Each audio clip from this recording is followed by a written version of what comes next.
রাজেশ্বরী চ্যানেলে আপনাদের সবাইকে স্বাগত জানিয়ে আজকের ভিডিওটি শুরু করলাম। আজ আমি তোমাদেরকে দেখাবো ধোকার ডালনা।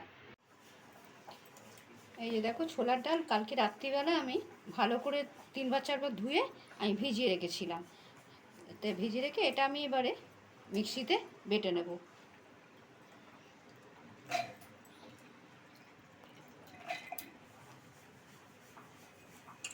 এটা তো অনেকটা ডাল, এটা একবারে হবে না, ওই জন্য আমি দুবারে করব। তা আমি একবারে মতো দিয়ে এর মধ্যে আমি এই আদা টুকরো করে নিয়েছি, আর এই 4টে কাঁচা লঙ্কা, কেন এই যা পরিমাণ ডাল আছে আমার 4টে কাঁচা লঙ্কা লাগবে, ওই জন্য আমি প্রথমে দিয়ে দিলাম। আর এই আদা টুকরো করে কেটে নিয়েছি, এটা আমি দিয়ে দিলাম। দিয়ে এটা আগে একবার পেস্ট করে নেওয়ার পর তখন আবার আর একবার পেস্ট করব।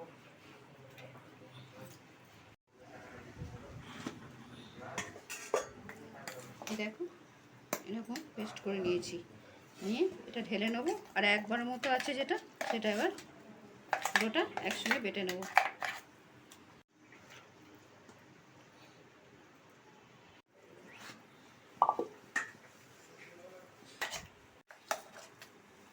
এই দুবারের মতো আমার সব পুরো ডালটা আমি পেস্ট করে নিয়েছি। এবার এর মধ্যে কী কী মেশাই দেখো। এবার এই ডালের বাটনাটার মধ্যে আমি এর মধ্যে নুন দিয়ে দিলাম পরিমাণ মতো।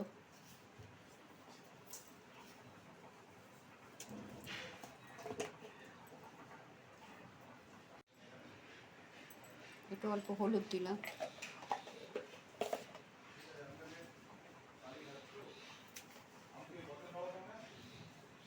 এই যে হিং দিলাম।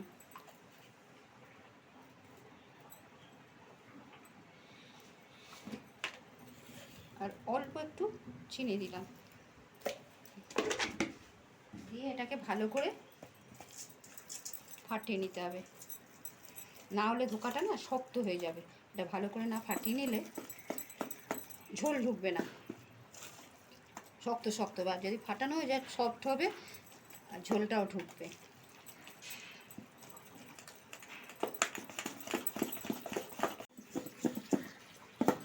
দেখেছো কেমন ফেঁপে উঠেছে।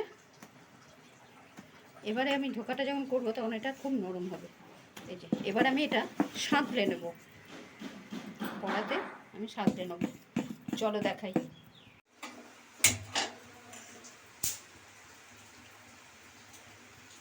কড়াতে আমি সর্ষের তেল দিয়ে, তোমরা মনে করলে সাদা তেলও করতে পারো, আমি সর্ষের তেলেই করলাম। তেলটা গরম হয়ে গেছে, এবার আমি ডালটা তখন এই যখন ডালটা দেবে তখন আঁচটা না একদম কমিয়ে দেবে, কেন তলাটা ডালটা আটকে যাবে, পুড়ে যাবে, আর তখন ওই কড়া ভাজা হয়ে যাবে। এটা তো কড়া ভাজা হবে না, একটুখানি শুধু নেড়ে নেবো।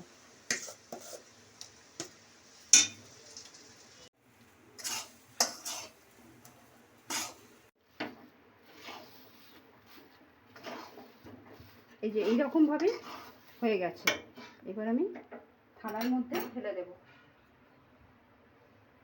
ওজোর হয়ে গেছে, এবার এই থালার মধ্যে আমি এটা কষে তেল মাখিয়ে নিই, দিয়ে এর মধ্যে ঢেলে দেব। তেলটা ভালো করে মাখিয়ে নিই।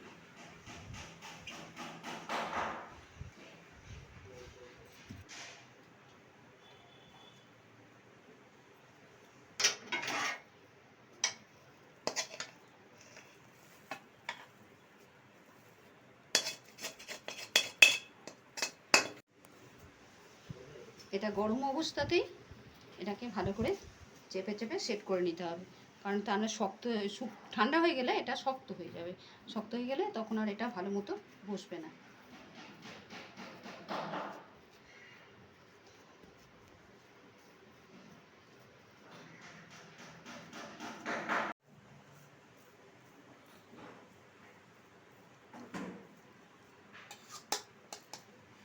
একটু ঠান্ডা হলে এবার বরফির মতো করে কেটে নেব। বরফি করে কাটতে পারো, তোমাদের যদি মনে চৌকো করে কাটতে পারো, এই ছুরি দিয়ে তখন আমি কেটে নেব। এবার এটা কেটে নেব, কেন এই নরম অবস্থা না কাটলে তো কাটা যাবে না। এই ছুরিতে একটুখানি তেল মাখিয়ে নিয়েছি, বুঝছো? দিয়ে এইভাবে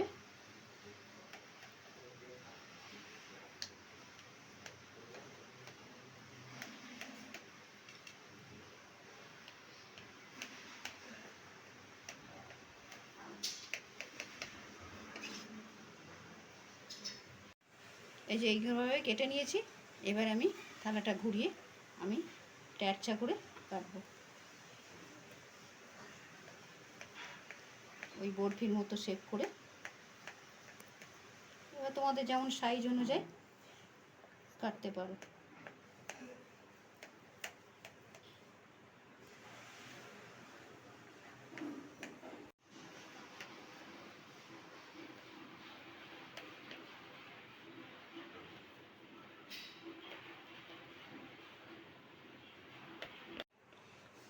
দেখো ধোকাগুলো আমি এইভাবে কেটে নিয়েছি। এবার কি হবে, এবার একটা একটা করে আমার ভাজতে হবে। এই তেলটা গরম হয়ে গেছে, এবার আমি একটা একটা করে দিতে থাকবো।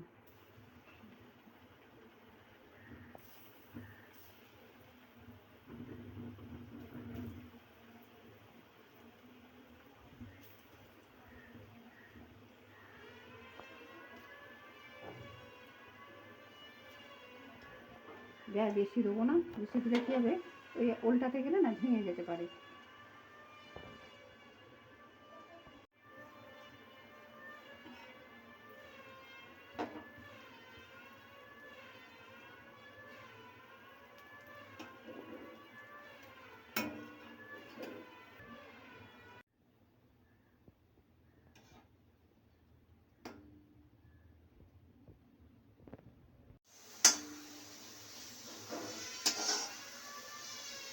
দেখো এরকম ভাজা হয়েছে, এভাবে আমি তুলে নেব।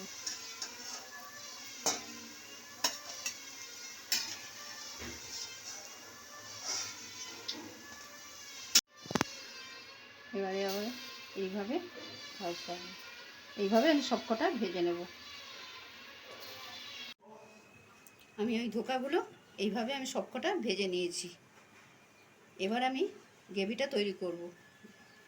ভেজে নিয়েছি, এবার কড়াটা বসিয়ে দিয়েছি, তেল দিয়ে দিলাম। তেলটা হোক, আমি বাটাটা রেডি করি। একটা টমেটো আমি গ্রেট করে নিয়েছি, এর করে আমি এটাতে করে গ্রেট করে নিয়েছি। আর এর মধ্যে আমি এই আদা বাটাটা দিয়ে দিলাম, এই হলুদ,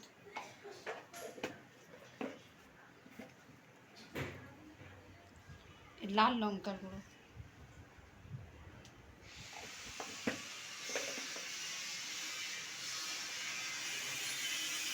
অল্প একটু জল দিয়ে। এটাতে আমি নিরামিষে করব, তোমরা চাইলে এর মধ্যে রসুন দিতে পারো, কিন্তু আমি এটা রসুন দেবো না, আমি নিরামিষে করব। তাই জন্য আমি এতে কিছু দিলাম না, পেঁয়াজ রসুন কিছু দিলাম না। এই তেলটা হয়ে গেছে, একটা তেজপাতা ফোড়নে দিলাম, দিয়ে এই বাটনাটা আমি দিয়ে দিলাম।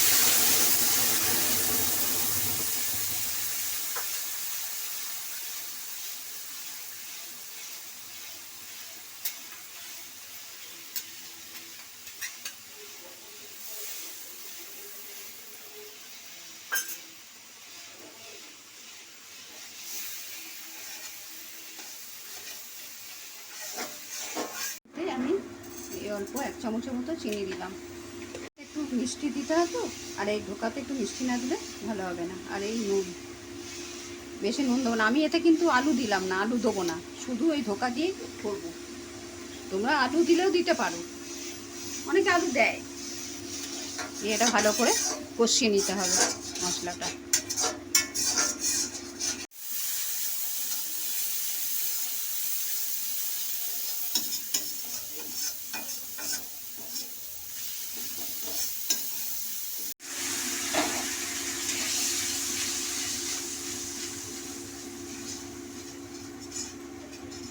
কষা হয়ে গেছে, এবারে দেখো তেল ছেড়ে গেছে। এবার আমি এটা জল দিয়ে দেবো।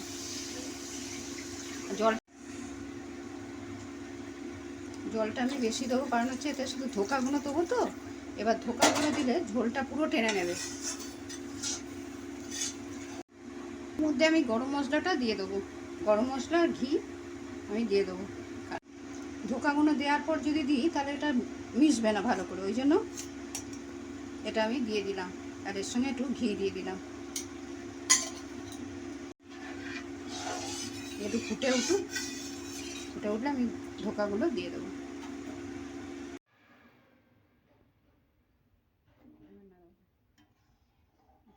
ফুটে উঠেছে ঝোলটা, এবার আমি ধোকাগুলো দিয়ে দেবো।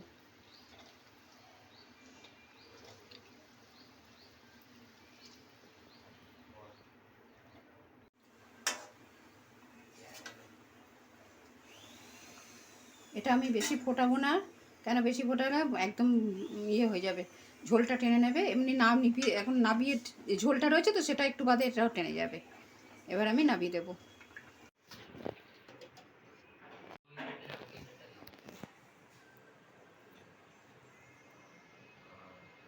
তোমরা এভাবে বানিয়ে দেখো, যদি ভালো লাগে আমার চ্যানেলটা সাবস্ক্রাইব করো আর প্রচুর শেয়ার করো, যাতে সবাই আমার এটা দেখতে পায়। আর কমেন্ট করে জানাও, তা নাহলে আমার ভালো লাগছে না।